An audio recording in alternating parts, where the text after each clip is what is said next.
I'm Casey Quaretti, this is Chat and Dish, and today I'm going to show you how to make one of my all-time favorites, chocolate cheesecake. Now I'm making this as a gift for a friend of mine, and I thought this is the perfect opportunity to show you just how easy it is to make cheesecake. The ingredients for the crust, very simple, 24 Oreos and 3 tablespoons melted butter.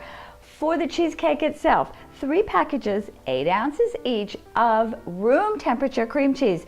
Then we're on to 1 teaspoon vanilla, 1 teaspoon of instant coffee, 1 cup sugar, 3 eggs, and 8 ounces of chocolate. Today I'm using a half and half combo of bittersweet and semi-sweet.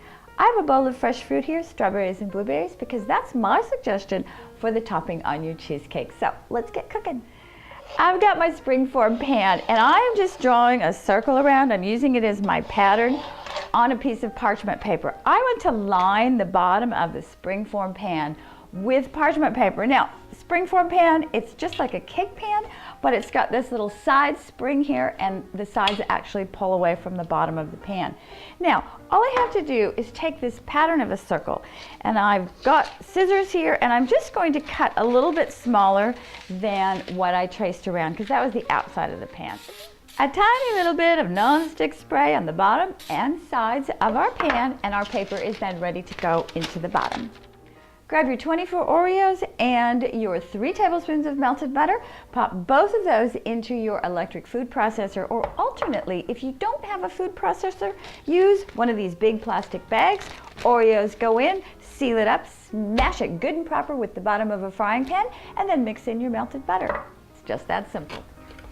Oreo and melted butter crumbs go right into your springform pan, and then we're just going to press it all down. I do like to make sure that the edges are all pressed down nice and evenly with my fingers. You get in there a little bit tighter than you can with a spoon, so go ahead, get your hands dirty. Our crust is going to go into a preheated 325-degree oven for 10 minutes. Break your chocolate into chunks, and then you're going to set it over simmering water. Not in, but over simmering water. Or if you prefer, you can melt it in the microwave. Our water is simmering, and I'm just setting the chocolate on top of it. There's a little bit of space between the simmering water and the chocolate.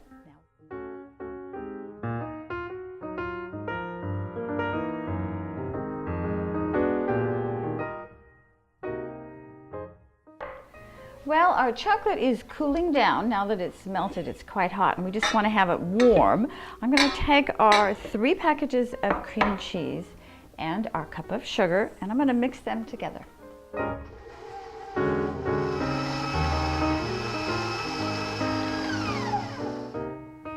going to add our chocolate first, then my vanilla and the coffee.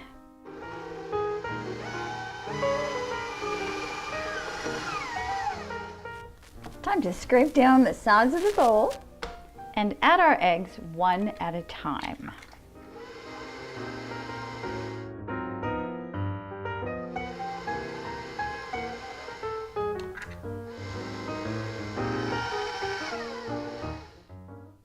Just checking to make sure everything is super well incorporated before I pour it into the baking pan. Oh, this looks absolutely spectacular. Then I'm going to spread this evenly throughout the springform pan. A couple of taps on the counter, get those big air bubbles out if there are any, and it's into the 325-degree oven for about 45 to 55 minutes. I'm just giving the cheesecake a little bit of a test. You want to have a little bit of a jiggle, a wiggle in the center of your cheesecake. It's set but not solid. I'm just running a sharp knife around the outside edge of the cheesecake. I want to make sure that nothing has stuck to the edges. I'm going to let it come to room temperature and then chill in the fridge for 4 hours before I take it out of the springform pan. And that's it. Cheesecake is nice and chilled. Let's open this puppy up and get it over onto a serving platter. What you have to do is grab your handle, pull it backwards, and the whole sides just open up, lift, and they're ready to come off. And I'm going to slide this right onto our serving platter. Just a little bit of a push, and there it goes. And our paper's right here in the bottom of our springform pan. Here we go. This is gorgeous. It's ready for fresh fruit, slicing, and serving. Thanks for stopping by while we made cheesecake today. Oh, I should probably tell you that this cheesecake is enough to serve 12 to 14 people. Little slices, it's very rich. Bye-bye.